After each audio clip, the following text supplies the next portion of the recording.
Hello and congratulations on getting access to this video course on email marketing automation. We're going to talk about how to set up your email autoresponder using GetResponse.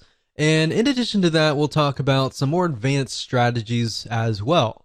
So this is video number one, which is the introduction. And what I want to do is talk about mindset, because having the right mindset is crucial before you actually jump in and begin to build your list and use this system to essentially build a relationship with your prospects. And of course, in addition to that, with the intent of course, getting them to open your emails, getting them to click your emails, and then, of course, get them to buy or take whatever action that you are trying to get them to take. Now, as far as mindset goes, you want to think quality over quantity, meaning instead of trying to reach everybody, instead of trying to get 1,000 people onto your list, don't worry about the big list. Be concerned more about attracting the right person. So at the end of the day, you want to make sure that you build a list of people who have the problems, who want the solutions that you're providing. Now let's talk about what you need. Obviously, you're going to need to have a autoresponder account, and we're going to be using GetResponse. So if you want to go to getresponse.com and create an account, you can do that, and we'll be walking you through step by step. You need to have a product or service to sell or an affiliate product. So either it's going to be your own product or it's going to be somebody else's product. But either case, you're going to need to have an end goal. You also want to have access to an email autoresponder series. In other words, a bunch of emails that are sequenced from day one, day two, or however you want to set it up to build that relationship, to warm people up, essentially. Now, don't worry if you don't have one right now. You'll actually learn how to create one that converts and gets high open rates and high click-through rates. So here's a quick overview of what's inside this video course so you know exactly what to expect. And that way, when you're able to piece everything together, you're going to be able to implement it at a faster rate. So obviously, this is video number one. Video number two, we're going to talk about what's your end goal. And the reason why this is important is because if you don't have an end goal, you don't know exactly what you're trying to achieve, then you're not going to be able to build the list correctly, right? Video number three, we're going to talk about creating a connection, understanding the demographic of your prospect, who they are, what their typical day looks like, and that way you're going to be able to write an email series that connects with them, that builds that relationship, that makes them feel like, wow, you're talking directly to me, right? Video number four, we're going to talk about the backward email funnel, meaning how to create a high converting email autoresponder series. Video number five is going to be a quick overview of GetResponse, meaning we're going to jump right in. I'm going to show you the dashboard. I'm going to show you around. And that way you get a better idea of what to expect before we actually use GetResponse. Video number six, we're going to talk about creating a list. So we're going to jump straight in. I'm going to show you how to create a list. I'm going to show you how to set up an autoresponder series in video number seven. Video number eight, we're going to show you how to set up your emails inside of GetResponse. How do you set up day one, day two, or based on how you want to set up these series, how do you set those up so that, let's say you have a email autoresponder series of 12 emails. How do you set that up properly so that it is released based on the time that you choose? Video number nine, we'll talk about setting up web forms. And video number 10, we'll talk about list hygiene. Believe it or not, cleaning your list is very important. And if you don't do it frequently, what happens is over time, people's emails get outdated, they delete them, and then you're emailing an email box that is no longer existing. And what that can do for you is that will negatively impact you in the long haul. We'll talk more about that as a bonus advanced strategy, and how you can essentially make sure that you constantly get a high open rate. So with that said, that's the end of video number 1, and we're going to move on to video number 2. Hello and welcome back. This is video number 2, and we're going to dive right in and talk about what's your end goal. So before we jump in and talk about the technical parts of how to set up your email autoresponder series, it's really important to understand your end goal. Like, how many different ways and different opportunities do you have to profit, right? So unless you really understand at least a little bit of your plan, then jumping in like everybody else to just build a list is not going to be productive at the end of the day, right? So that's why I am going to focus on these few videos on what is your end goal, how do you create a connection, and how to understand your demographics and who you're talking to. That is actually something that most people totally forget about, and they skip that. And when they skip that, you actually end up failing or not profiting as well as you should be at the end of the day. So what I want you to do is I'm going to ask you a bunch of questions, and at the end of this video, I want you to pause it, take your time to jot down the answers to these questions before you actually move on to video number 3. So I want you to ask yourself, are you selling a product or a service? Jot that down. If not, are you selling an affiliate product? Now, if you're selling a product, obviously you could sell an affiliate product in the long run or vice versa. You really just want to get an idea of what your end goal is now, and what your future end goals could look like is fine. And the reason why I ask you to write this down is because if you're selling your own product, you can do a few things like build a relationship, and there's a few more things that you could easily do, like brand yourself, provide more value, and there's a different way of doing it, basically. If you're selling an affiliate product, you could still build a brand, but you're selling somebody else's product, so you need to gear it in a certain way.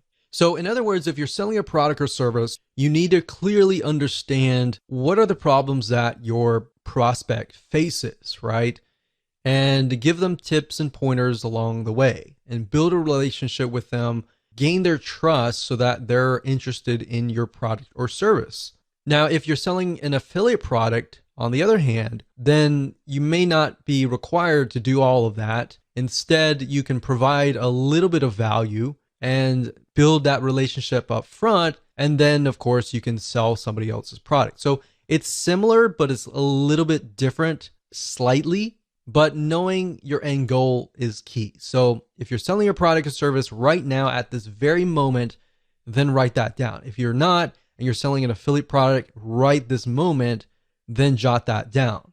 All right. The third question I want to ask you is, why are you trying to build this list? You might answer, well, of course, I'm trying to make money. I'm trying to build a list. I'm trying to print money.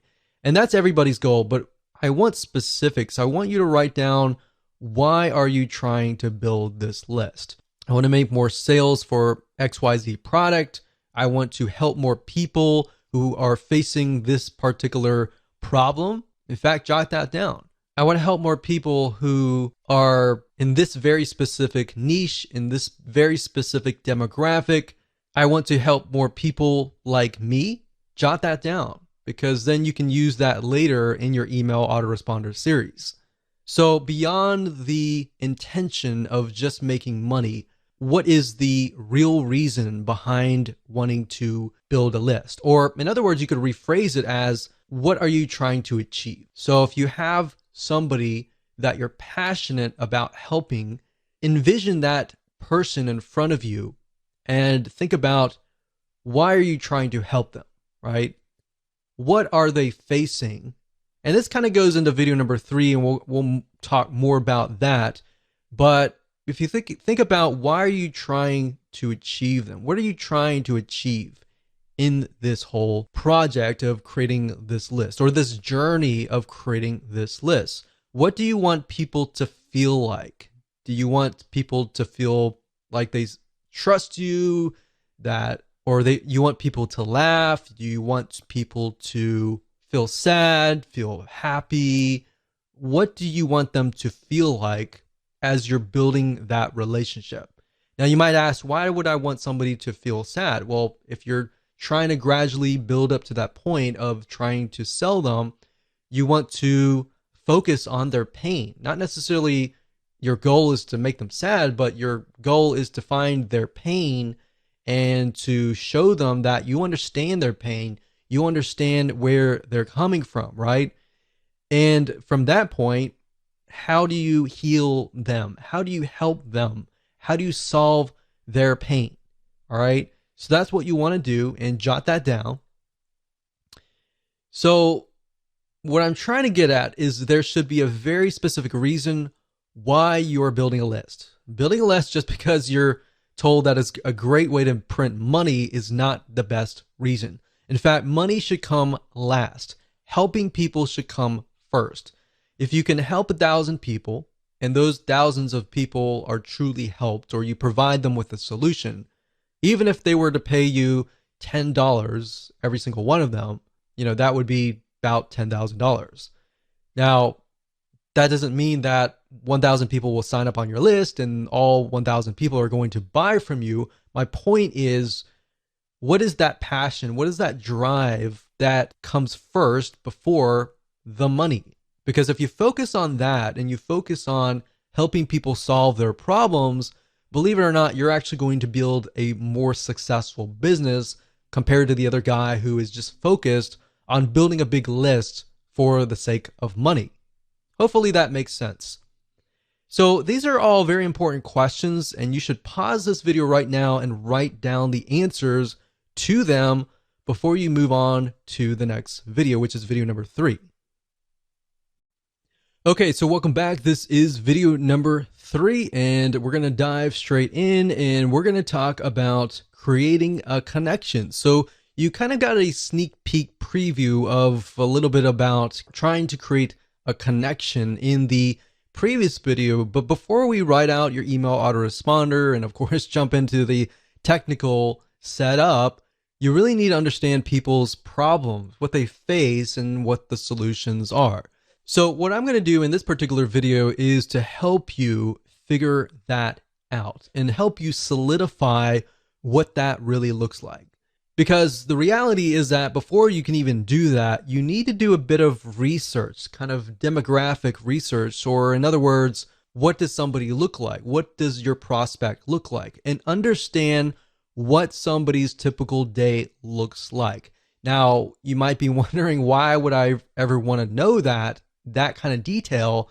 That's actually very crucial, because if you understand what happens in their day-to-day, you will understand their frustrations, you will understand their happiness, you'll understand their problems, and you'll understand how to create a connection with them to go beyond just, okay, you're behind the scenes, you're behind the computer kind of thing. You'll create a connection, even though you're worlds apart or countries apart. You will create a connection that will click. And that's the end goal of this particular video. That should be the end goal of your list. So my question to you is, does your prospect within your niche lean heavily towards male or towards female? Or does it equally move towards both male and female? So in other words, in order for it to lean just towards female, is if, let's say, for example, that niche is 90% female, or even 95% female, or even 75%. But even 75%, you're kind of moving towards that 50% so that it's both male and female. But if it's heavily towards males or heavily towards females, 80% above or 90% or above, then you want to jot that down. The next question is, what is your product or service or affiliate program trying to solve? So let's pick a niche. For example, survival niche. That niche tends to lean more towards males. And if you think about it, why would they be interested in survival? Well, natural disasters like earthquakes, tornadoes, and all of that can happen. The best thing to do is be prepared. So a lot of times, whoever the breadwinner is, male or female, but this just happens to lean towards males more heavily, they think about what could happen in those situations. Is my family prepared? Or am I prepared enough to help my family in these dire situations? So if you have a product in that case, then you could essentially build a lead magnet or an email autoresponder series that touches on those pains, those fears, the ones that keep them up at night, knowing whether or not their family is going to be safe in these natural disasters. It doesn't matter if you're selling a product or service or an affiliate program. The whole goal of every single one of these items is to build a relationship first. Then you can sell your product, then you can sell your service, and then of course, then you can sell your affiliate program. So oftentimes you'll find that the best converting email autoresponder series, they tend to build a relationship first rather than selling first. A lot of times if you sell first, you'll actually scare people off or piss people off, and they'll simply go to your competitor. So if you think about these things and what essentially keeps them up at night, jot that down right now. In fact, pause this video and jot that down so that you have a better understanding of what you could potentially talk about in your email autoresponder series. And while yes, it does seem a little bit basic, and while you may have heard this over and over again, and you might be thinking, yeah, whatever, let's get on with it. Really, trust me, this is actually very, very important. And this is something that we didn't really even think about long ago when we built lists, and we couldn't figure out why the lists weren't converting. Is because if you start with the problem, the pain, and move on to the solution, you have a better gauge of where people are at and how you can get them to a certain point. But if you build a list to build a list without any sort of plan, without even understanding their problems and pains and all that, you don't really know where in what stage they are at. Does that make sense? So believe it or not, this is extremely important. You need to jot these solutions down so that people feel connected to you, or else, of course, they'll leave. So with that said, let's move on to video number 4. Hello and welcome to video number 4. We're going to talk about the backward email funnel. Now it's time to start mapping out your email series. So past this video, we'll actually begin to do the technical setup. So obviously, if you do not have an email series yet, then make sure to watch this video step by step, watch it twice, because we're going to show you how to create a high converting email funnel. Even if you have an email series that is already written up, I highly recommend that you watch this video, because we're going to talk about some more advanced strategies that will help you create an email series that will get higher open rates and higher click-through rates. So if somebody gets your email, they're going to be interested and they're going to click through. So to speed things up, you're going to learn how to set up a backward email funnel based on what you wrote in video number 3. So if you didn't jot things down, then make sure you go back and do that. But of course, if you're a visual learner and you want to watch through everything first, that's fine too. Now, the point of the backward email funnel is to start at the very last email, which typically starts with "buy my stuff" emails. And it'll make more sense when I show a mind map and the process of how to create the funnel. Now, the reason why we want to go backwards is because psychologically, when you move forwards, when you write the first welcome email, the second email, and all that, it's actually very hard for the brain to think that way. In fact, if you start at the very last end goal, which is "buy my stuff," you'll begin to think of the missing pieces and how you can fill out. Let's say you have email number 12. You'll figure out email 11, 10, 9, 8, 7, 6, 5, 4, 3, 2, 1. very, very easily. And it actually, psychologically, you'll be able to speed it up. You'll be able to create a higher converting email funnel. So to kind of give you a brief idea, the emails before that should build a relationship, should hone in on the pain, because you got to assume that the people that are coming to this list are people that do not know you. But of course, if they know you, then that's even better. So what you're trying to do is do the worst case scenario where people do not know you.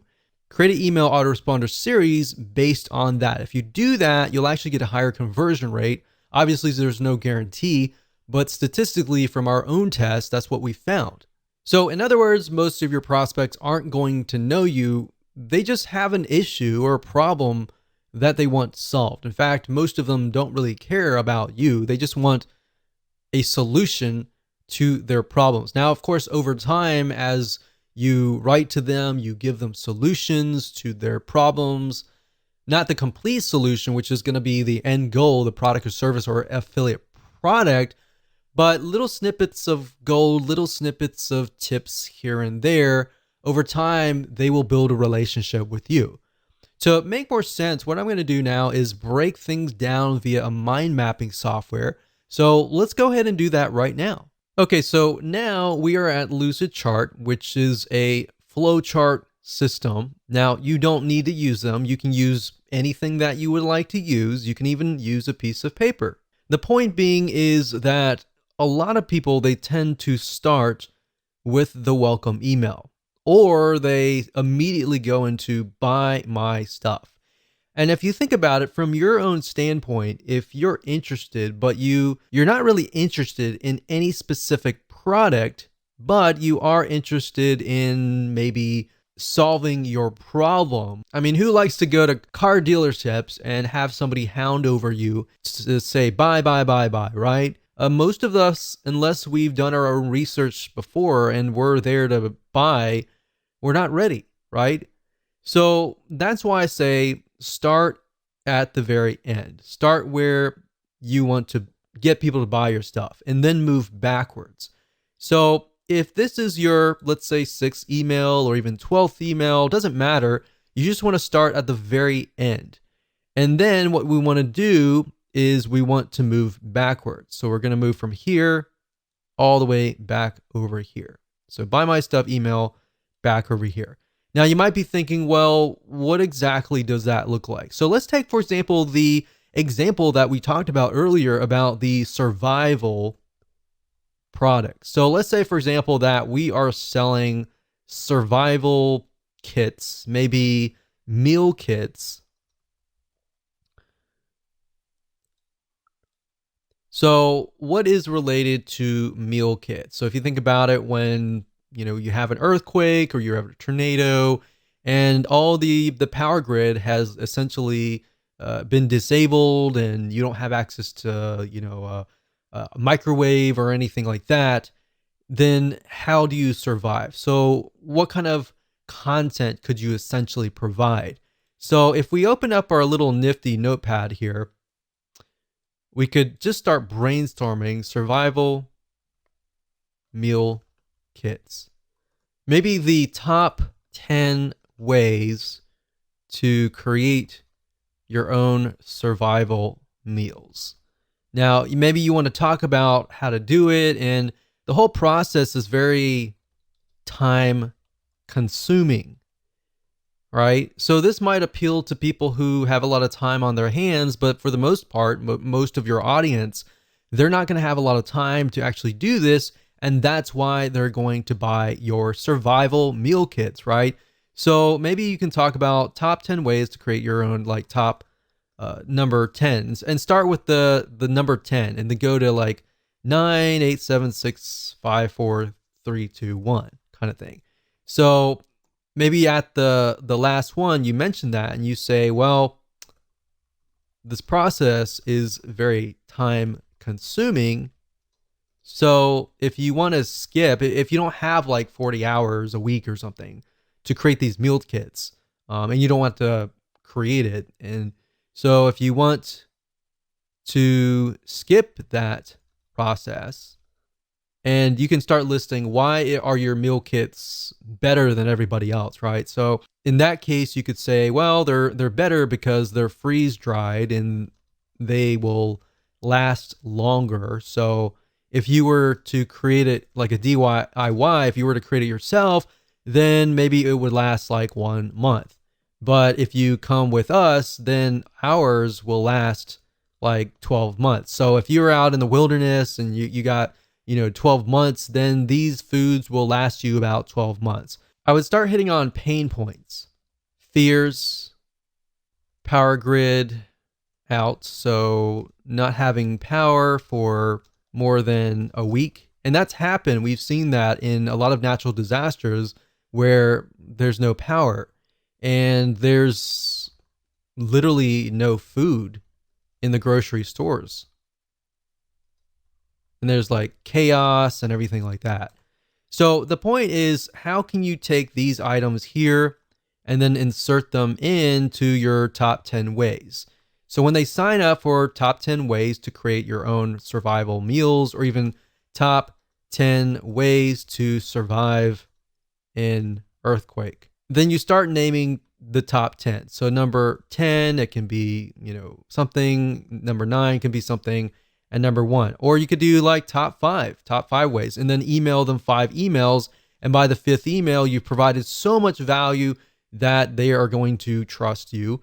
And then you can have the survival email kit. So then you can have the buy my stuff emails. So by working backwards, then we can say, okay, this can be top number 1. And then this can be 2, 3, 4, and 5. So we can work that in here. 2, 3, 4. So let's just do 4 just because the screen's so big enough. So top 4 reasons. Now I will say one thing that we've tested out is top 4 and 5 tend to work better. Anything beyond that tends to be a little bit more overwhelming unless you can fit that into other emails. So we found that actually the top 4 ways actually does really well. Top 4 or 5. So by this point, they're definitely going to want to stay to the number 1 way, right? So if you start with number 1 here and move backwards, that's fine if they're all equivalent, but if the biggest and the best way is number 1 here, leave the best for last, and that way they'll actually click through, right? So that's why I say start at this point. Now, if you wanted, you could do that as well, but if you start from this point, you begin to ask yourself, okay, what makes my product different than if you were to do it the manual way? So let's say, for example, that you were selling a piece of software, all right? Same concept. So if we were selling software, for example, a lot of times with software, you want to show the manual process, meaning the time-consuming process. In fact, if you notice, a lot of software companies nowadays are coming out with a lot of free training, free academy training type deals, because what they want to do is they want to show you how to do it for free. But then you realize, I don't want to do all this. I don't have much time in the day. I would rather buy a piece of software and speed the process up. But in order to get you to that point, they need to show you the value, right? In order to that, you need to see the value. So in that light, you could show the manual process. So let's show you a different scenario here. So let's move this down. So this is a totally different scenario here. So let's say, for example, you're selling a piece of software. So you could say, instead of saying top 4, 3, 2, 1, you could talk about the manual process. So this could be in the form of a blueprint, a secret plan, step-by-step plan, a video course. And then you talk about it every single email. Maybe you send them to a 5-minute video, which, by the way, if you do videos, make sure that your videos are short and sweet, especially if they are kind of lead magnet type videos. It's fine if it's a video course that they just purchased, like this one right here, But keep in mind that they have a short attention span. So if you do this, maybe the first thing would be, if this is a blueprint, what I would do is I would do a PDF, like a PDF blueprint. And then you say, in the next coming days or weeks, I'm going to show you step by step how to set things up. So we'll say step 1, step 2, and then step 3.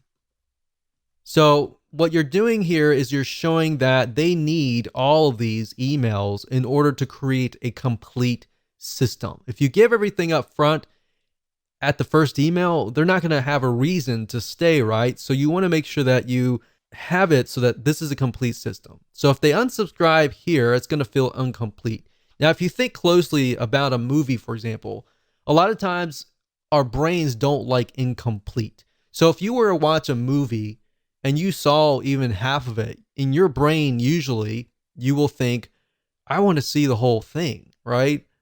If I only saw half, I want to see the whole thing. That's why our brains do not like complete.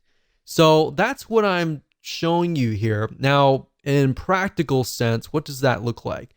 Now, if you start out, welcome to, let's say, survival meal kits. So the first email will be a welcome email. Now, you want to make sure that you connect the emails. So at the end of the first email, and you talk about the top 4 reason or whatever that looks like, then you want to connect that somehow to the top number 3 in that first email. So you want to say something like, P.S.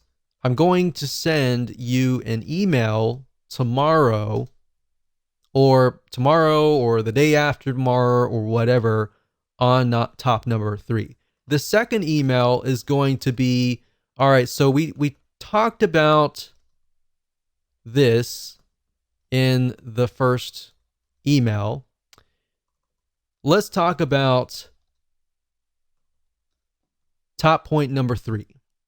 And then, of course, in the PS, you're going to say, I'm going to send you an email in 2 days for top number point number 4. So actually that's 4, 3, 3, 2, not 4. So that's 2. So I don't really need to go on, but the point is you need to connect them. So now that the arrows are going this way, we can actually move the arrows back. So the reason why I go backwards is because you take a little bit of content here and you move backwards. You take a little bit of content here and you move backwards. So when they sign up for this, they're naturally going to want this content, this content, this content here, and they're naturally going to want this content here. Believe it or not, this is the same strategy that we have used to get literally 50% open rates and 20% click-through rates, which is just insane. We've even seen in different niches 75% open rates, which is crazy. So as long as you understand this process and you follow along with the backward funnel and you write these emails in this way, connect to the right person and talk directly to them, you'll actually get a better conversion rate. So I hope that helped you. It's simple, but it's powerful. Okay, so now that you understand how to build your email autoresponder series, let's jump right into video number 5 and talk about a quick overview of GetResponse. And what I'm going to do in this video is to give you a overview of the dashboard itself. I'm going to walk you through, we're going to log in, and that way you have a better idea of where everything is and what we're going to actually use. Okay, so what you need to do is go ahead and go to getresponse.com, as you can see here, and you're going to see some basic plans, and I recommend that you get the very basic monthly plan. Don't do annual yet until you get a better idea of if you like GetResponse or not. Now, it runs very similar to other autoresponder systems. Some are beneficial in certain areas, but at the end of the day, we're just trying to build a basic list. So up at the top, you're going to see contacts. Now, obviously, if they change the user interface, it will be slightly different. Now, the basic plan is just going to give you access to the contacts, which is building your list and doing broadcasting and creating autoresponder series. Now, what is broadcasting? Broadcasting means that if you have a list of, say, 100 people, you can email them all at once. The autoresponder series, however, on the other hand, will work based upon how and when somebody actually signs up. So if somebody signs up today, their autoresponder series sequence is going to start today. If somebody signs up 2 months later, their sequence is going to start 2 months later. Now, automation, you might have access to landing pages, basically allow you to create landing pages, opt-in pages to help you build your list. Now, if you're using something like Leadpages or any other external third-party system to build landing pages, then you can connect to GetResponse through API. Now, I'm not going to show you how to do that in this particular video course because that's not the whole goal of this video course. So you might have access to that. Now, if you have the basic plan, you're most likely not going to get access to the webinars and other elements, as you can see here. So mainly, you really just need to focus on contacts and email marketing. So let me go ahead and open these up so you can kind of get a feel for what these are. So this one right here is the contacts. So when you click that, you're going to see lists, which are the different lists that you can create for your individual products. You could create a customer list for one product and then maybe a prospect list for that product as well. And like I said, the more specific the list is, the better it's going to actually convert in the long haul.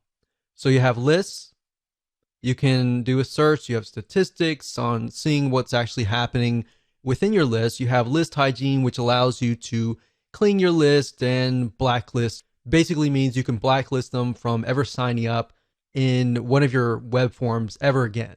And you have other items here, but we really don't need a lot of these. Really, you just need to focus on lists, which allows you to create a list. You can add contacts if you have, an external spreadsheet of email addresses. Then we go to email, and under email marketing, you have newsletters, and then you have autoresponders. Newsletters are like broadcasting. So if you email them one time and everybody gets the email at one time, and then autoresponders are, of course, what we're talking about in this course. Drafts are simply emails that you've created, but you haven't really sent them out yet. So you can retrieve them at a later date if you want to. And of course, you have RSS to email. We hardly use that, in statistics, which you definitely need to use. And of course, if you click on landing pages, you can go here and create landing pages. Now, the items that we're really going to focus on are mainly, like I said, creating a list, like here, and then creating an autoresponder series right here. So with that said, let's move on to the next video. Welcome to video number 6, and we're going to start getting technical, and I'm going to show you how to create a list within GetResponse. And a list is basically the first step. You can think of it like your campaign, and some autoresponder services will actually use campaign as the name of the list. So you'll see list, you'll see campaign, and it's pretty much all the same thing. Now, before we talk about different ways to build your list and different types of opt-ins like single opt-in or double opt-in confirmation lists, and which one is potentially better for you, when you create your lists, a lot of times a question might arise, which is, should you create a different list for every single product that you have? Should you create a different list for every different affiliate product that you're promoting? And the answer for that is this: yes. And the reason why is because when you're creating your list, you want to get as specific as possible. You don't want to have one list that covers 5 different products, because you're not going to know which product is which customer has purchased which product, right? And even if you can segment it further and deeper than that, like let's say somebody has purchased this product, but they also purchased like a one-time offer. Or this other list, you have somebody who purchased product A and did not buy any of the one-time offers. So that way you have a better view of who is actually on that list. And that way you understand exactly what stage they are coming from. Now, what I want to do now is talk about double opt-in versus single opt-in. And this is a very common question that is asked over and over again, and a very, very important question. Now, if you don't know what these are, pay close attention. We're going to talk more about what each of them are. And then, of course, we'll talk about the advantages and disadvantages. So single opt-in means if somebody subscribes to your email list, they go to your landing page, they fill in their name and their email address, and that's it. When they click submit, they get automatically added to your list. Now, here is the problem with that. If they do that, there's no way to prevent them from entering a fake email address. So nowadays, most people are very reluctant on giving out their email address. So therefore, there's a lot of email services out there that give you a disposable email address that only lasts sometimes 10 minutes. Now, the problem with that is that when you get fake subscribers, it will actually hurt you in the long run, especially when you email fake emails. Because at the end, whenever you send out emails, Gmail, AOL, and big companies like that, they'll see that you're sending emails to fake emails, and then, of course, they will think that you're a spammer. So what we found is 3 out of 9 times, or even more, sometimes even a half, most people will enter a fake email. So the bad news is if you build a list of single opt-in subscribers, your email service will assume that you're a spammer, and then out of nowhere, your account will get shut down months later. Or worse, you can continue emailing them, but all these different email service providers, or what we call ESPs, like Gmail, AOL, and more, they will start listing you and blacklisting you as a spammer. So every time you email out, you don't know how many of those emails are actually getting to your subscribers' email box. So even the people that want to hear from you, the emails might be going to their spam folder. So this isn't something that a lot of people are told and when they begin, and they normally find out later. So if you don't even know about this, then this is actually very common. Most people don't really realize that this is actually happening. Now, one way a single opt-in can work is if you are getting customers to subscribe to your list because they already trust you. So the only time that I would use single opt-in, in other words, is for people that actually trust you and that have spent money to trust you. Here's what double opt-in is. Double opt-in is when somebody signs up, and let's use the example before where they fill in their name and email address on your landing page and they click submit. Now, at this point, they're not going to be added to your list. They're going to be added to a sort of pending list. Now, what they have to do in this case is they have to prove that they are the owner of the email. So what happens is they get sent an email asking them to click a confirmation link. And when they click that, and once that is done, then of course they're added to your email list. Now, if they fill in the name and email address and it's all fake, then of course think about that. That email will never reach them.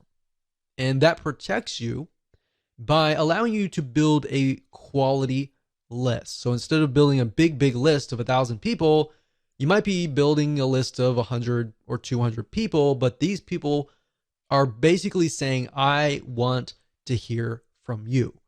Now, there have been studies, there have been tests. Some say that double opt-in works better.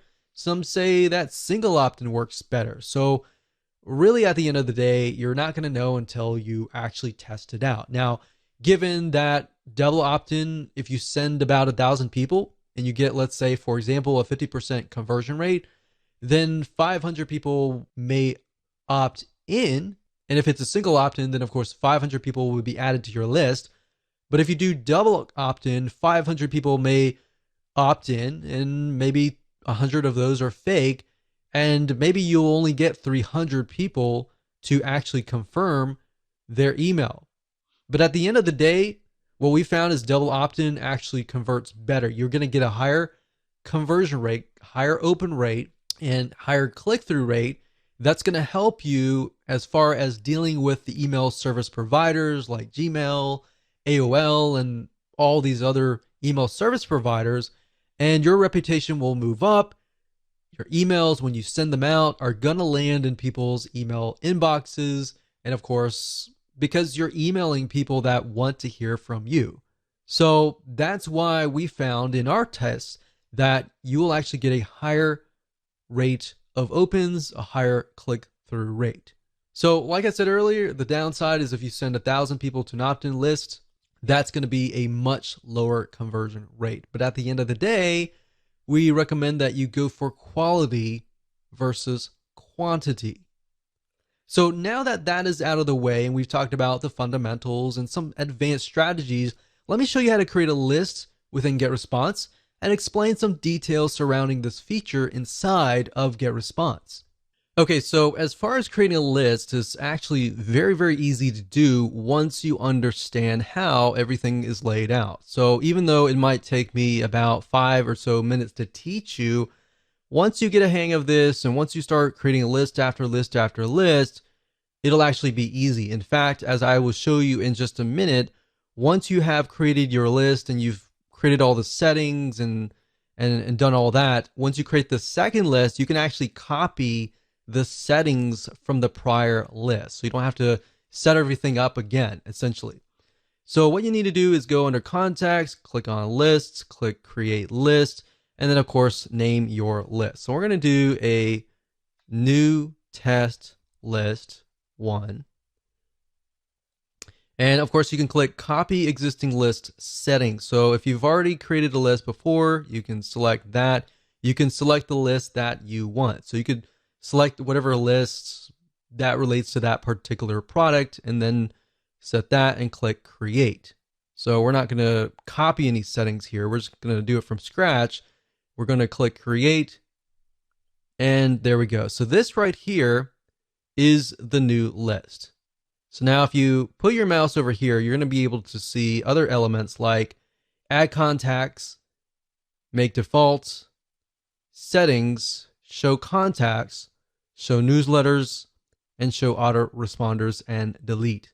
So adding contacts, what that means is if you have a external list, let's say for example, you have an Excel spreadsheet of a list of customers, then you can click Add Contacts and you can actually import those contacts into GetResponse.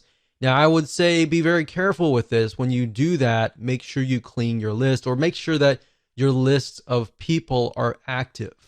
Now, the reason why we don't really do this a lot is because when you're just starting out with GetResponse, you're building a reputation. Or GetResponse could be ConvertKit, could be any other autoresponder series. You're building a reputation, and the best way to build a reputation is to start from scratch and build a list from scratch and build a double opt-in confirmation list. Because then you will get less people who are spammers, fake emails, and all of that. You get people basically who really want to be on your list.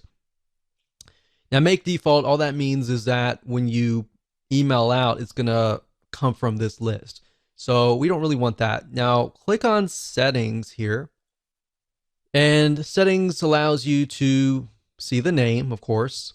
Now, keep in mind that when you use something like Leadpages or any other landing page creator and you connect to the GetResponse API, what's going to happen is you're going to see the list name. So when you connect to GetResponse and you refresh the details and you connect Leadpages, for example, to GetResponse, you're going to see the list name. So you want to make sure that you choose a name that is something that you will remember and that is clear to you. So you want to try to create a naming convention, essentially, because you're not going to see the list title or description or any of that. So what you could do in GetResponse, however, is create a list title and description so that if you ever forget what the list name is, then you can always refer back here and figure that out. Now, the next thing is you can choose the category, as you can see here, and of course the language. Now, right below that is going to show the postal address, which is very important.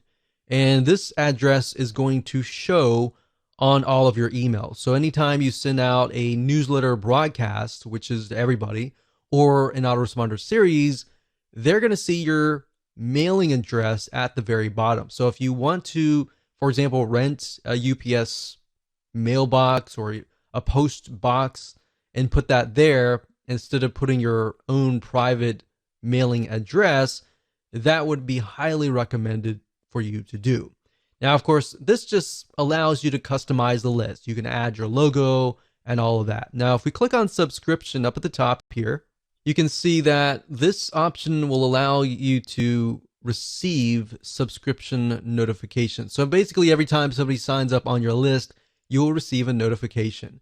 Now, this is nice to have in the beginning when you're starting out, so it's kind of like a little motivator. But as time goes on and you start building lists of thousands and thousands of people, you most likely want to select this off. Now, what this here, it says require extra confirmations, double opt-in. What that means is the double opt-in list. Now, if you select this here, what that will do is whenever you create a web form and somebody signs up on that web form, they will be required to obviously confirm that they are real. So we highly recommend that you do that. Now, API subscriptions, what that means is that if you're using a third-party system like Leadpages and you're connecting through API and somebody signs up through there, unless you select this, it won't be double opt-in. If you deselect this, then it'll be single opt-in. So that's the main differences between these two. Now it says preview pages your contacts will see. So this is very standard. Once you understand this, this will be standard throughout other systems. But the confirmation page is a page your contacts see after they confirm sign up. All right. So if somebody were to sign up via the web form and they click the confirmation link, they'll be sent directly to this page. And then, of course, the unsubscribe page is the page whenever they click the unsubscribe link. So unsubscribe success page basically means the page your contacts see after they unsubscribe. And of course, newsletter directory, your newsletter archive page. We don't really use that unless you want to show people all of your archives. And of course, you can tell the system where you want to host your confirmation page, either getresponse.com or a custom URL. So if you don't want to use getresponse.com's standard page and you want to use your own page on your own domain, you can select this and send them directly over to there. And of course, you got the confirmation message, and you can say, I want this message to be in HTML format or plain text. Now, if you're asking which one is better, it really depends. You're going to definitely want to use HTML. Plain text is just plain text. There's no graphics, there's no nothing. It's just plain. So at the end of the day, it really depends on your list. And of course, you can change the confirmation message, which is the message that they'll receive saying, okay, we received a notification that you signed up on this list. Are you serious about this? Or was that actually you? So you can change the subject line to something that's related to what they signed up for. And then the from address is, of course, your email from. And if they want to reply to, you can send them to the same address or a different address. And of course, when you're done, you can click Save Confirmation Message. Now, if you go back over to here and go under the new test list 1 and put my mouse over here, so we went to settings and show contacts. All that does is just shows your contacts. So obviously, if you just created a new list, you're not going to have any contacts. If you do have some contacts, you'll be able to see that information there. Show newsletters basically allows you to do broadcasts. So if you click this, you can do that.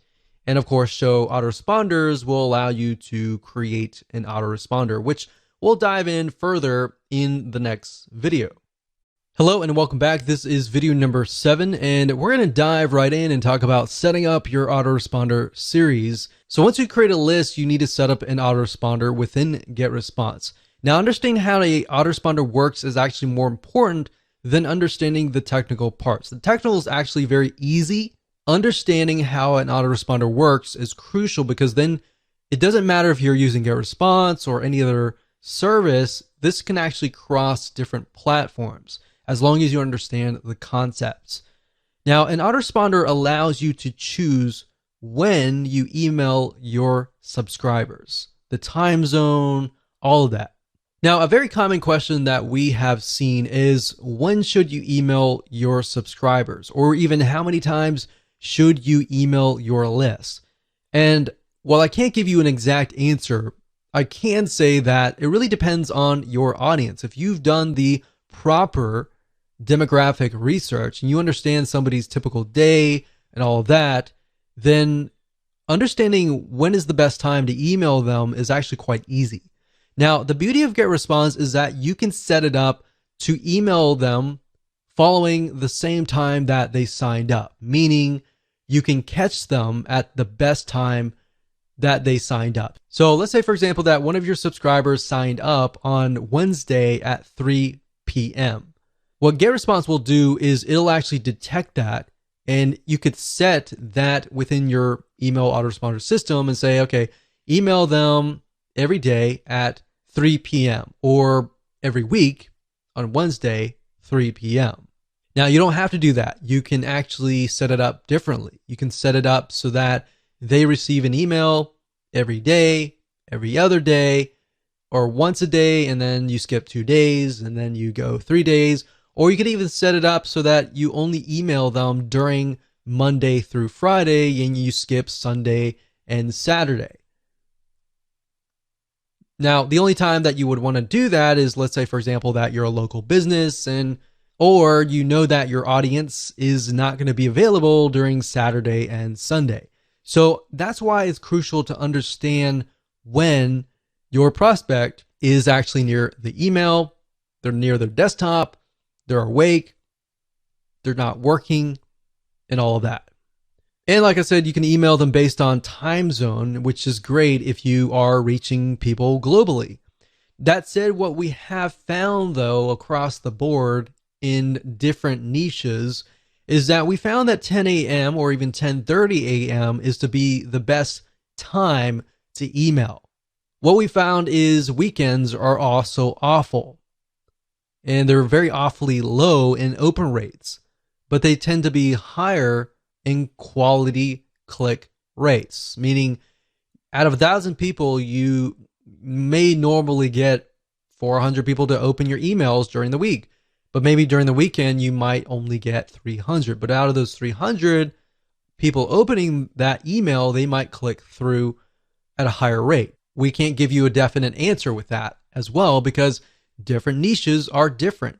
Another thing we found is that Mondays tend to be low. And that typically is because people are coming off the weekend, they're tired, and they, a lot of times, don't really want to check their email. They have to check their email, but they may not really want to check their email, or they're catching up on things and they're really, really busy. But we found that often Tuesdays or Thursdays tend to have higher open rates. Now, if you want, you can go to Google and type in the best time to email your audience in a specific niche, and you might actually get that data. Because a lot of the email autoresponder services out there will actually collect this data and provide that to you. Like I said, at the end of the day, you don't really know. Unless you really know your audience and you know what their typical day looks like. You know, out of 1,000 people, the majority of people, they wake up, they go to work, they come back. Maybe during lunchtime, they are actually near the computer at 12 p.m. or even 11:30 p.m. You know that. And you know that they come back home. The best time to reach them maybe 7:30 or 8 p.m. during their time. So that's why understanding their typical day and what that looks like is so crucial. So now that I've covered some basics here, let's jump right in, go to GetResponse, and I'm going to show you how to set up an autoresponder series using the GetResponse system. So there are two different ways to create an autoresponder series. You can either go under email marketing and straight to autoresponders, or you can go the roundabout way if you're at the contact list section and go under contact list, go where we showed you earlier and select show autoresponders. But if you select that, you're essentially going to be sent over here. So it's just easier to go here. But I wanted to show you that just in case and you have a better idea on how to navigate GetResponse. So now that we're here, we can click Create New, and we're going to create a new autoresponder. So this was the new tests list 1. And we could call this like survival meal. So this is obviously for you and you alone. Now on the list, we have to connect the autoresponder to the list.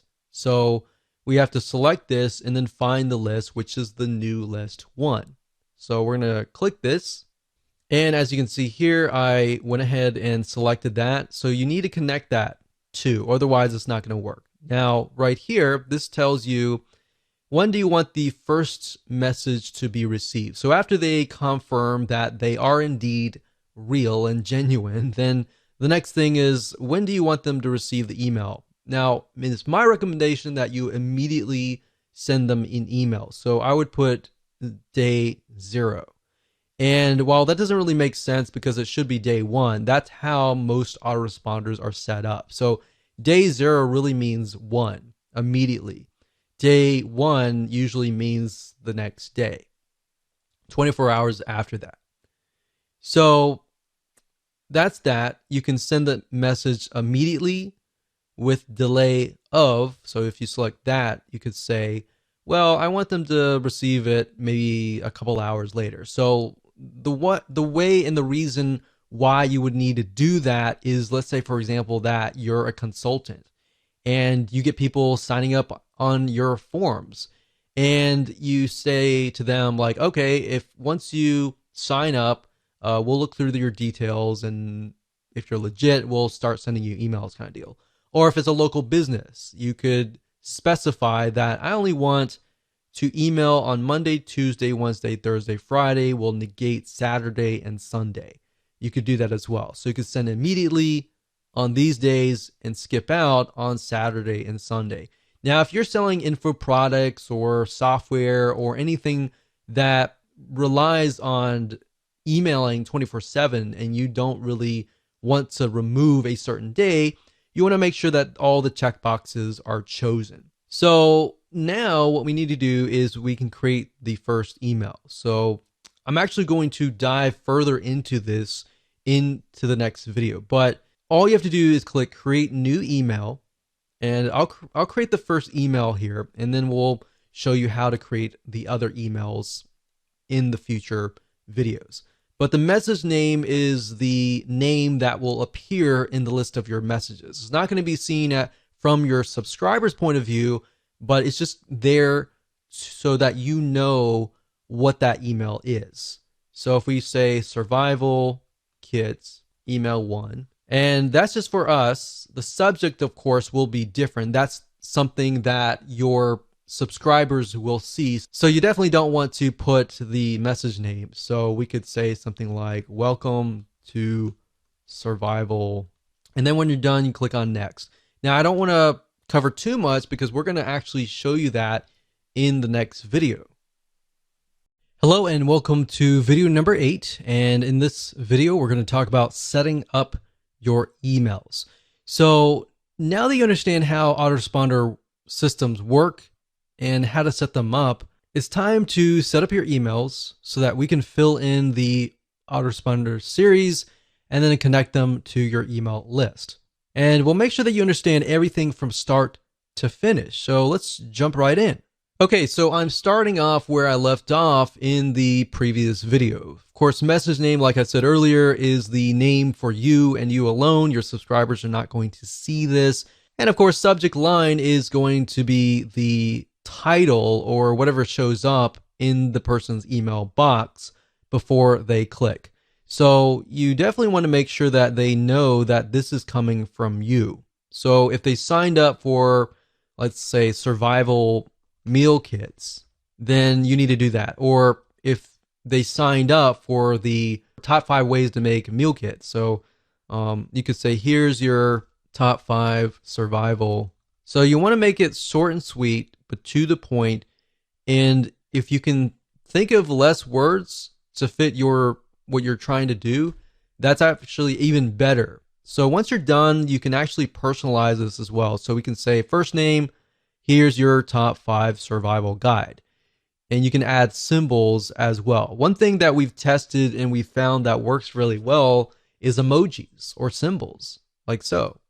A lot of emails, you'll notice they don't have a lot of emojis or symbols. So if you can add them, that will actually get people's attention. Now, you don't want to do it too much and overdo it, but that's there if you need it. And then we'll click on next step. Now, it's at this point you can decide what you want to do next. You can either choose pre-designed templates and make it pretty, or you can simply go straight to plain text, which basically means there is not really going to be any graphics or anything. It's just going to be plain with links. Or you could do HTML editor. So it's really up to you. If you're just starting out, I would highly recommend that you choose one of these templates because they look really nice. And unfortunately, people do judge you by what they receive. Now, it really depends on your audience. If they really just want the content and they want the report. Now, keep in mind that if you are trying to track if somebody actually opened the email or not, you definitely need to use the HTML code editor. The plain text editor doesn't really track that information, but what it does track is if somebody clicks on your link. Because what happens with the HTML code, they'll insert like an image, and if somebody opens like their email on their phone, it'll load that image and it'll trigger the stats to let you know that, oh, this person actually opened their emails. So that's just something to think about when you get started, because if you only do plain text emails and you do a search on how many people actually opened your email and read it, the data is not really going to be there. All right. So that's why that is important. So let's say, for example, that we're going to go through here. So we got creative agencies, arts, education, financial services, online marketing. So since we're dealing with food in this case, we could select something like this. Now, one thing that I have noticed with a lot of email service providers is that if you insert way too many images, that can actually impact you negatively. Because if you think about a lot of spam email, they tend to contain a lot of images and very few words. So you definitely want to keep a balance of words and images. And you also want to think about, is this going to look right in somebody's email inbox if they're using a mobile device or if they're using a Mac? And there's many different types of resolutions: PC, Macs, mobile devices, tablets, and all of that. So selecting a template is actually very easy. You just point and click and you can get it done. For the sake of simplicity, I'm going to choose HTML code editor. Now, this might look a little bit daunting, but it really is not. If you click on Show WYSIWYG, WYSIWYG is what you see is what you get. And what that means is it's an editor, and what you see is literally what you get. And it's kind of like a Microsoft Word processor. You could say, hey, and you personalize this, so you can do first name.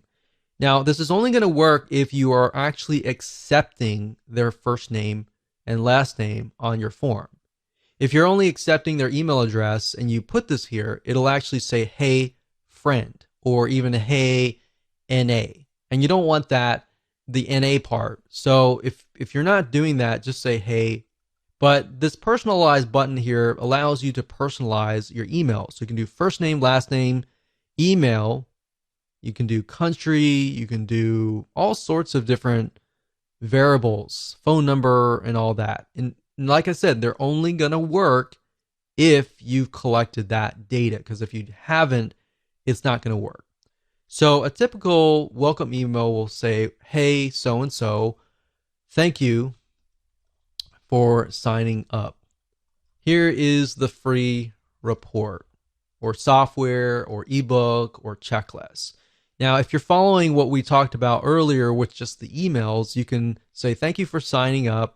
Here's the top number 1 or top number 4 way to create your own survival meal kit.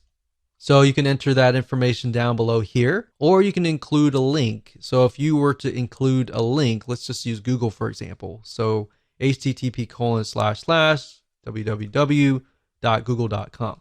So you could do that like that, and you can link it, or you can say, click here. You can highlight that, and then of course you see this little chain.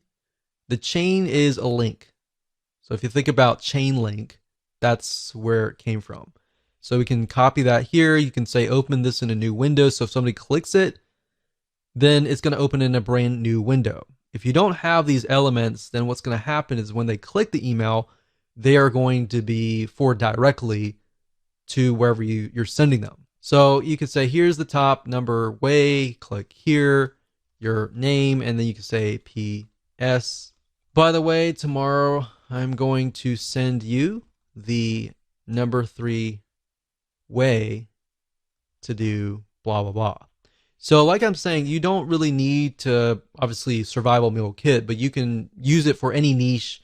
But as long as you connect it and tell them in advance, like, hey, there is something coming, then they're going to be excited about it and they're going to look for your email. A lot of times the reason why emails don't get opened up is because people are not looking for your email. They're just shocked and surprised. But if they're aware that it's coming, then they're more likely to be ready to open the emails. And that's why you get higher open rates because of that. Now, one thing I will say is what's nice about GetResponse is down here, when you're done, under test message, you can click inbox preview. And what that will do is it'll show you what it looks like in people's inboxes. So if it doesn't look right, you can always change it around. Now, the spam score allows you to see what your score might be. And in other words, how will your emails get to the inbox, or will it go through to the spam folder? Now, the nice thing about GetResponse is it tells you what you need to do. Now, this isn't really something that you can touch, but these here, HTML right here, there's no HTML tag. So because there's no HTML tag, I got a negative 0.6. So how do we bring that lower? Well, I'm going to show you. If you click on hide WYSIWYG, you're going to see HTML code. Now, don't make this scare you in any way. I'm going to show you how. So if we zoom in here, if we type in bracket, open bracket, close bracket, HTML, open bracket, close bracket, body, all right, and then we go to the very end, go to the very end here. So it's going to look like this. It's going to close, but instead of HTML and then body, it's going to be body and then HTML. So we type body, open bracket, close bracket, HTML. And then the thing that you need to do with the ending tag is a slash. The slash is saying, hey, this is ending, and there. So we've got HTML body, body HTML. You don't need to know what HTML is. You just need to follow that, add those tags to the before and after, and there you go. So as long as it's not like 4 out of 5 or 5 out of 5, you're good. And that's how to do it. So click next step. And then we look at the autoresponder, everything looks good, and we can click save and publish. And one thing you could do is up at the top here, when you click this here, you can select the list, which is new test list, and it's going to show you all the email autoresponders in here. So these are all the emails. So if you have a second email, we can add a new one and we can tell it when to send it. So as you can see here, this email is being sent and status is on. Send immediately any day of the week. So if we click on create new and we, let's say, for example, create a new email, and then we can name it. So we'll do survival email 2 and on day 1. So now if you want to do it every day, you can. So you create a new email and then a new email, and it's 0, 1, 2, 3, 4, 5, right? And then 6. But if you want it on, let's say, every other day, so we emailed out on the 0 day, we're going to skip the day 1, and day 2 is when we're going to email out. So it's going to be every other day. And the reason why you wouldn't want to do that is because you want to give people the ability to absorb the information. But if it's really short, straight to the point pieces of content, I wouldn't do every other day. I would just go ahead and start emailing them every single day. So I would do that, do the same process, create a new email, subject line, message name, do the same thing I showed you, and then you'll click save and publish and you're good to go. Now that you have set up your autoresponder system, you can set up your web forms. In other words, web forms are forms that allow you to collect people's emails and their names and get them onto your email list. Now, keep in mind that a lot of you may not need to do this, especially if you're using a landing page creation system like Leadpages or something else that connects to GetResponse or your autoresponder system through API. If you're doing it that way, you're not going to really need to know how to do this. You only need to know how to do this if you're not using those systems. Now, at the same time, if you don't know how to do this and you've never done this before, I would highly recommend that you actually watch this video so that you have a better understanding of how things work, because there will come a time where you may need to set this up. So with that said, let's jump on over to getresponse.com, and I'm going to show you how to set up a web form. Okay, so to create a form, all you need to do is go to this forms and surveys. So click on this and you're going to see manage forms. Next thing is click on create form. And then of course you'll have the ability to create a form. So you can either use the list builder wizard, as you can see here.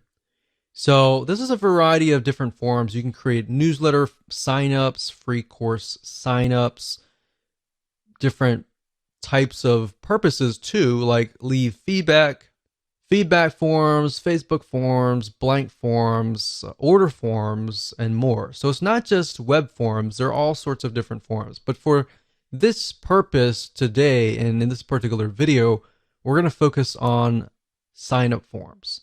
So we're going to click on newsletter sign up.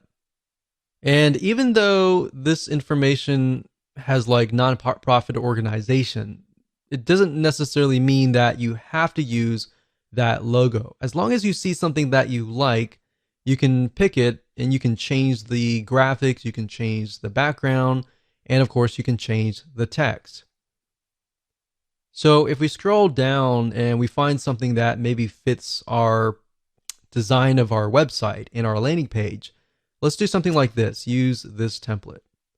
So now at this point, if you select the items, you can actually change them. So this is a different logo, so we could change it to our own logo, click image, and of course go through the process of finding either a logo or clicking my images and finding your logo. Now, for the sake of simplicity, I try to keep my web forms very simplistic. The text should say something like, sign up for this free report, free ebook, free checklist, the top 5 ways to create a survival meal kit kind of deal. You have to tell people what exactly that they are getting so that they kind of can visualize what they're going to get on the other side. So keep it simple, straightforward, to the point, enter the name, email, and then sign up for updates. Now, what I recommend that you do, and this is something that has worked well for us, is to change this into something like send me the report.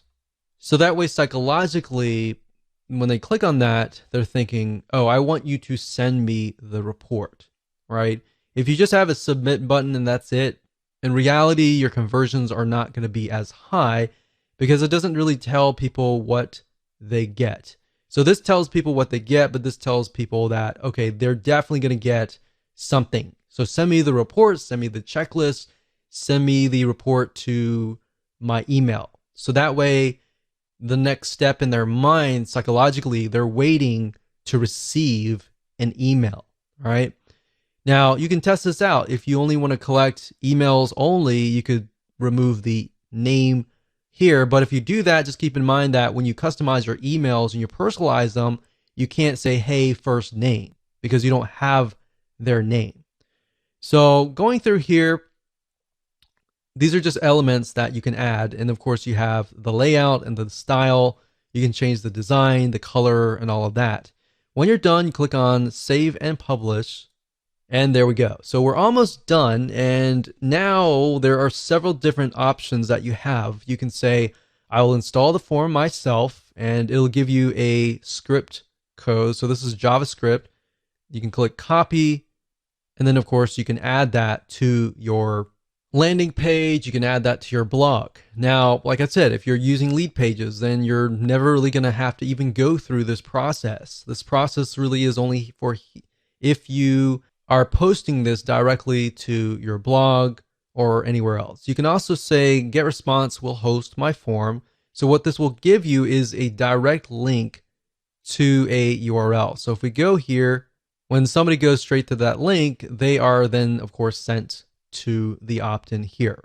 I would not recommend that you do this unless it was like a customer or somebody that really trusts you. In fact, I would highly recommend that you use an external landing page creator, or you use the built-in one in GetResponse. And if you do that, you don't even need any of this information. And that's how to create a web form. Hello and welcome to video number 10, and just want to say congratulations, you have reached the end of this video course. This is a bonus advanced strategy that I'm going to teach you that a lot of times you are not taught, and most people don't even realize that this is happening. So kind of going back to what we talked about in single opt-in versus double opt-in. If you create a double opt-in list, you still need to do a little bit of cleaning, but not as much is compared to that of a single opt-in list where you could be getting a bunch of fake emails. So in other words, cleaning your lists consistently and maintaining that every single month. Because like I said, email ISPs like Gmail, AOL, Yahoo, they do care if you have people on your list that are actually active or not. If they're not, that can be an issue. So if you have a list of 1,000 people, and out of that list of 1,000 people, you have 100 people on there that are fake, that will actually hurt your email deliverability. So even if you have 900 people on there that are not fake, because the ESP or email service provider sees you as a spammer, they may not allow those 900 emails to even get to your legitimate subscribers, if that makes sense. So how do you go about doing that by using GetResponse? So what I'm going to do now is let's hop on over to getresponse.com, and I'm going to show you step by step how to clean your list. Okay, so there are two different ways to do list hygiene. And one of the ways is by simply going to getresponse.com, logging into your account, going under contacts, and then of course you will see list hygiene. If you go here, you'll see delete contacts or blacklist. If you click on blacklist, this will allow you to enter email addresses of people that you want to blacklist across your whole account. So to do that, what you can do is go to blacklist, click global blacklist for my account. And what that will do is it'll remove them totally from all of your lists, meaning anytime somebody tries to sign up again, they won't be able to sign up. Now, obviously, they could get around that by entering a fake email if you had single opt-in turned on, or they could use a fake email address even if you're using double opt-in as well. So this only protects you to a certain degree, and this works actually really well in a lot of non-technical niches, especially. But if you are in a more technical niche like marketing or business or computers or programming, then this here can help you to a degree, but only to a certain degree. And of course, blacklist for specific lists, which allows you to blacklist people for specific lists. But at the end of the day, we recommend doing the global blacklist compared to the specific lists. Now, another way of doing list hygiene and finding people that are maybe not active is by going to click search. Now, another way to do list hygiene is go to search and click on advanced search. And what we're trying to do here is find people that maybe who have never opened an email before or have never clicked a link before. Now, one thing to note here is that unless your emails are HTML emails or template-based emails, you're not going to be able to track whether or not they opened the email. So keep that in mind. Another thing is sometimes some devices won't actually load. If for example, Gmail, if you send an email to a Gmail account, a lot of times if you'll notice it says that the user has to click a link to allow Gmail to load an image. And if they don't click that and they open the email, then that's also hard to detect. So that just keep in mind that unless you have HTML email set up, that's one hard indication to go by. Now, one good indication to go by is if they actually click the link. So regardless of it's a plain text email or an HTML email, as long as they click the link, you can detect that. So what I would go by is people who do not click links. All right. What you can do here is you can do all selected lists, any autoresponder setting. So basically we're saying every single subscriber, and we're going to add a condition, and let's say contact actions. So message open. And like I said, it's hard to detect that. So let's say last click date. So if last click date is before a certain date, and we click apply, and we notice that we have about 100 people who have not clicked any links within the last, let's say, 6 months, then you probably want to delete them, because that means they're most likely inactive, and you're paying for inactive people. I know psychologically you might be thinking, well, I want to keep that list. What if that list were to come back? You put them into a segment, you email that list, and you say, hey, I noticed that you haven't clicked any links. I wonder why and how I can improve my content to fit your needs. Something like that may allow you to reactivate people who just aren't opening their emails. And you got to keep in mind, some people are just busy. So you can do that, but you can do the opposite. And let's say you send that out, nothing happens, and you might get a few people clicking. But then, of course, you have the far and few people that just don't click. They sign up, they forget about it, and they go to the move on to the next thing. So for those people, you can say contact actions last click date is before, let's say, 6 months out. So we click apply. And then now what we do is we see there's a certain amount of contacts down here that we'll be able to see how many people are not clicking the links. So now what we can do is we can save this. We can click this here, this email address, and we can save it as a segment, and then we can email that segment. There are many different ways of doing this, but you really need to get creative and just think about, okay, what signifies somebody who is not active? And if they're not active, I shouldn't be paying for them on my list. And number two, believe it or not, they will actually harm your list. So if you have a list of 1,000 people and only 10% are actually clicking through, or worse, only 1% are clicking through, then because it's a bigger list, you have a smaller amount of percentage. And as you're emailing out, the email service provider will analyze how many people are actually clicking your links. Now, let's say you have 900 people out of that list that are just inactive. So you delete all those 900 people, and then you are left with 100 people. But let's say those 50 out of the 100 people were clicking anyways. Now you've narrowed it down from a very small percentage down to 50% open rate and 50% click-through rate. So maybe a higher open rate, a larger 50% click-through rate. And that is why you need to clean your list.